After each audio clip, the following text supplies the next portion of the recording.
The first appearance, yeah. Of the first appearance of many, as we are right here on What the Music, as we just heard the first song, Nice Guy, by my next guest, Jordan Speare, who is in the band that is now become your favorite, Burn the Louvre. And I have to admit, it's been a while since I have done a interview with somebody, so you're my first victim. I'm honored. I appreciate that. Yeah, but I promise everything will be cool. But just wanted to talk to you a little bit before that, in kind of encompassing that.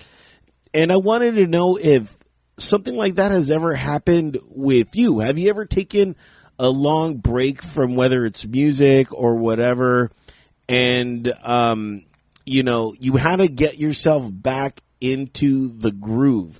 Was that hard for you, and what was that instance? That's an excellent way to start this interview off, actually, because Burn the Louvre, the band, I originally started it as it was an indie rock band that I formed with my brother. So we had we were a 4-piece band, and that was kind of chugging along. We released 2 EPs together. Was kind of on the up and up, going well. We were making progress slowly but surely. My brother decided he didn't want to do it anymore. So that was kind of rough for me because he was my partner in all this. We wrote all the songs together. We did, ran the business side of it together and everything. So after he left, I was kind of on my own, and I had all these songs that we've been releasing this year, actually. Most of them I already had written and finished and was just holding on to them. So after my brother left, I'm kind of thinking, I had all these songs I wanted to release, but I didn't have a band anemaore. So it was kind of what am I going to do? So I tried doing the solo thing for a little bit, but that's really rough. Unless you're friggin' Ed Sheeran or something. It's pretty rough going at it on your own. So I was really, I knew I needed some help. I needed a band again. But while I was on my own, I figured, well, I might as well record these songs because, they're good songs. They deserve to be recorded. I had this album that I wanted to make. So I ended up enlisting some help from some friends, and we, recorded this. But because of, just doing it by yourself, it took about 3 years. So I was working real hard behind the scenes on this for the last 3 years or so, but obviously not a whole lot of gigs or not a whole lot of social media posting. So to the naked eye, it looked like I wasn't doing anything for about 3 years. When meanwhile, you're just working on this, waiting to make this kind of comeback, right? So, having said all that, yeah, it's I completely understand that, taking time away from something, for a while like that. And, it feels great though to finally have it done and to be, have been releasing all these songs this year. So we released, 10 out of 11 so far. We got one more coming next month. Yeah. And, the decision to do that, I noticed, and by the way, let me plug, your LP, which if you haven't already gone on and logged on to burnthelover.com, or should I say Louvre? Louvre, actually. Louvre. The French Museum, yeah. The name actually came from a Fight Club quote. Oh, no way. I love Fight Club. Right? It's my favorite movie. It wasn't in the movie, but it was in the book. That's the line is. Yeah. Yeah. You know what's funny is I read the book, but I saw the movie first, and then I read the book, and I hated being that guy that said the book was better. Yeah. No, absolutely. They were both just brilliant. That was the one case though where the movie could actually contend. That was how well done the movie was. The book was, Chuck Palahniuk is great, right? Oh yeah, so for the sure. book was great. But yeah, no, just a little interesting tidbit there. That's where the name came from. Oh, I love it. And of course the album Silhouettes, which is out now, and I'll have links to all your socials so people could go scope that out, as we are playing some clips from that. And like I just mentioned before, we played Nice Guy, which was interesting because you're a band that, I got an email from, and this This happens a lot. I get a lot of emails from bands, and it's so tough, to go through all those emails, and you try to find something that makes you happy, or at least makes me happy. And so I first listened to Nice Guy, and I was like, oh man, this is a cool song. I like it. Really spoke to me, And then later on, I forgot about you guys, but then I get another email from you guys, and it was the song. I believe it was Dumb. Mm-hmm. Yeah. And then I played it, and then I liked it, and then I get another email like later on, and so it's like you guys were constantly in the back of my mind, and I was constantly like playing a song of yours, and then I was like, you know what, I like the band. Man, that means so much. That means so much. Thank you, DJ Turtle. I appreciate that. Yeah. No, and I was like, I think I should have them on. Yeah, we're stoked that you could. I really appreciate that. Yeah. My partner Sean. Right now we're kind of a duo. Although we're kind of we're working with a drummer and a bassist right now. We're trying to get the whole band thing going again. But he wasn't available tonight, so he wishes he could have been here though. No worries. I'm sure he's here in spirit. Yeah, absolutely, yeah. But you mentioned something earlier about DIY, and what they don't tell you is the why part. Because it's like, why am I doing this by myself? You know what I mean? That spoke to me. I feel that so hard right now. Yeah, I get it. And so, at what point did you say we need to build this band? I get it. I love duos. There's some really cool duos that I do enjoy, but there's something else about having a band surround you that kind of puts the music together. Absolutely right. And it's we were kind of passively looking the entire time, because it's funny. Like after I finished recording the whole album, I get an email from my guitar player Sean. He was answering a Kijiji ad, basically like Canadian Craigslist. He was answering an ad for a Musicians Wanted that I thought that I had taken down and deleted, just because I got so sick of people disappointing me over and over again. And, people talk a big game and they mean well, but then when it comes to actually getting together, everybody just flakes. So I got this email from him after I finished recording. And then, we went, I think, okay, let's get together for a beer, and this guy's probably not going to show up. and he did. And, we ended up, hitting it off. And then we got together to jam the following week. And we've been getting together about once a week ever since. Obviously, 2020 COVID, we had there were a couple months we couldn't.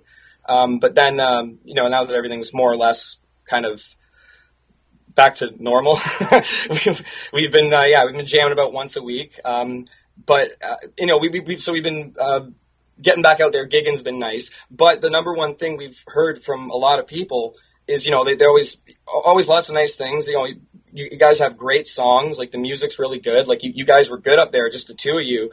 But could you imagine if you had a full band behind you? Like, can you imagine if you had a bass player and a drummer in the mix? Like, that would just, I think it would just, like, I had a lot of my musical buddies tell me that they said, you got great songs, but I think you just need the full band would really just, would just rock that. So I'm glad that's finally happening again. That it's taken a long time, but at least we're kind of pushing towards that, because you're right. Like, there's something magic about that. It's different than, like two guys playing. There's nothing wrong with two guys, standing up there, a guitar playing, but nothing beats a full band experience for sure. The Silhouettes LP, which Jordan Speare and his band, Burn The Louvre,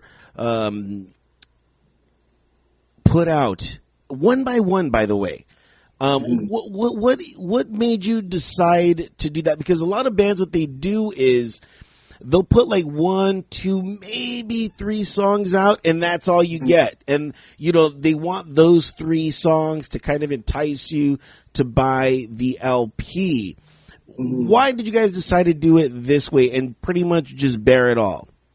Yeah, no, for sure. I was kind of thinking about this and wrestling with it for a while, and honestly, the number one reason why is mainly to appease the Spotify streaming gods, which is horrible that that's the way it is now. But it made more sense for me to release it in pieces like that, and one a month seemed kind of consistent enough that it was. You get all these little algorithmic bonuses because you're releasing consistently, and if you get people pre-saving it and all that jazz, so it's unfortunate that that's kind of how you have to think. The fact that we even have to factor that in nowadays when you're releasing something, which is why when the final single comes out at the end of next month, November 29th, I'm re-releasing everything in the full album format as well. Because I want everything to be together as an album, because that's how I intended, this to be, right? Just the release strategy was just kind of more or less to, for consistency's sake, I guess. And then, figured that way, it gives each song a fair chance to succeed, right? So I could bother a bunch of fine people like you with all these emails every time we release a new song. I guess it kind of, it increases the odds that someone like yourself might see it, right? Because like you said, I can't imagine how many emails you get from artists and bands. Like, will you play our song? Like, will you consider our song, please? So I guess just it's kind of like a more the merrier situation, I guess. Yeah, and I'll tell you what. Anytime anybody asks, "Will you consider my song?" I say yes, but that doesn't mean I'm going to play it. I'll listen to it, but time is a valuable thing for me. And when I'm inundated with music, I've come to the conclusion, for every 50 emails that I get, I can maybe get 2 or 3 good songs, from a band. And that's just an equation. It's not perfect, but that seems to be what it is. So I get about 100 emails a week, I want to say. So it's and sometimes those just overlap because I just can't get to them. Of course, yeah, absolutely. And yeah, that's a lot for you guys to go through, for sure. So I appreciate the fact that a few of them found their way to you and struck a good chord. So I'm happy to hear that. Right, but not only did they strike a chord, I felt that you guys were quirky and fun. And Thank you. Yeah, and to me that's what drew me in. Was that intentional? Do you guys believe you're quirky and fun, or is that just kind of an accidental thing that happened in your music? I think it was probably a happy accident, like you said, yeah. But it works though. Like I'm happy that it comes across that way. I've always kind of liked. When it comes to writing lyrics or something, if I could be cheeky or clever in a spot here, I will be. If I could use a double entendre that's, in a meaningful way, that's kind of, kind of winks at the listener a little bit, stuff. I love stuff like that. I love little plays on words and little cheeky little jokes and throwing stuff like that in the songs. Specifically this song like Nice Guy, for example, right? Where it's just kind of the guy's, the guy's fed up with everything. His idea of being mean is asking for his coat back. Yeah. Stuff like that. I don't know if that might be a little bit of the Canadian in me. I don't know, but yeah, no, that 100%. We are. I'd like to think we're conscious of that. Yeah, when we're writing the songs, to try to have some fun with the lyrics if we can. Yeah, and you know what else you're conscious about is your website. And I checked it out, and for those that haven't, and if you're more inclined to, burnthelouvre.com, it's super simple. That's what I love about you, and that's what I designed Enter the Shell to be. Just a simple, hey, look, bare bones, this is all you really need. Because the way the website, I feel, is going away. It's all about the socials now and whatsoever, but your guys' is pretty elegant. I just like the basic style of it, and then I'm not using basic in any form of absolutely not. I know you mean the minimalistic kind of style or whatnot. Yeah, like lots of negative space and everything. Yeah. So, thank you very much. I appreciate that. Me and my best friend Austin. Hey Austin, we actually designed that, and my friend John. Hey John, he helped develop it for us and kind of put it. But that was what we kind of had in mind. We just wanted something that kind of looked sleek and simple, and it just really had the basics. Like here's a bio. The jukebox page has the little, playlist link to Spotify. It's got a YouTube video that we shot for, live on a radio station. Like just little things here. It's like, hey, there's a video, there's the music, here's some photos, here's our tour history if you want to look at it. Just stuff like that. Yeah. Yeah, really cool. Really dig it. I hope everybody goes out and checks you guys out. I did notice that you guys are still on Twitter. How to throw this out there? Elon Musk now owns Twitter. Does that affect you in any way possible? Do you even care? You know what? I think the only way it's really impacted me so far is like I guess I better buy a little bit more Dogecoin now. It seems like that's kind of where that's heading if they're gonna accept payments for people with the blue check mark.